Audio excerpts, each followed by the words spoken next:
Odisha cricket fans को पई आसिला एक खुशी खबर। वर्तमान सैयद मुश्ताक अली टी20 टूर्नामेंट मुंबई रे खेलाउथिया बेले एही मैच रे ओडिया दलर स्टार बैट्समैन एक विस्फोरक शतक मारी समस्त को आश्चर्यचकित करछन्ती। एही खेलाड़ी विषय जाने पूर्व जदि आपण माने एही चैनल रे प्रथम थर पई विजिट करछन्ती ताले वीडियो टी लाइक करी चैनल टी सब्सक्राइब कर दियंतु। सूचना अनुसार यह टूर्नामेंट 22तम मैच टी मुंबई वानखेड़े स्टेडियम रे ओडिशा और दिल्ली मध्य एक रोमांचकर टी20 मैच खेला। यह मैच रे ओडिशा दल टॉस जीति प्रथम इनिंग्स रे बैटिंग करियार निष्पत्ति नैथिया बेले इनिंग्स प्रथम ओभर रे लगातार 2टी विकेट पतन घटिया परे 4 नंबर बैटिंग करियाक आसिथिले ओडिशा दलर स्टार बैट्समैन शुभ्रांशु सेनापति।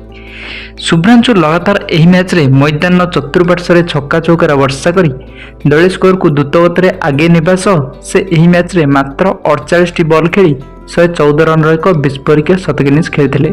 शुभ्रांशु सेनापति एही विस्फोरक शतक इनिंग्स रे 7टी विशाल छक्का सह 8टी चौका सामिल था बेले शुभ्रांशु को विस्फोरक बैटिंग देखि भारतीय पूर्वतन क्रिकेटर सुनील गावस्कर तांको भारतीय दल में चयन करने को एक बड़ बयान देइछन्ति।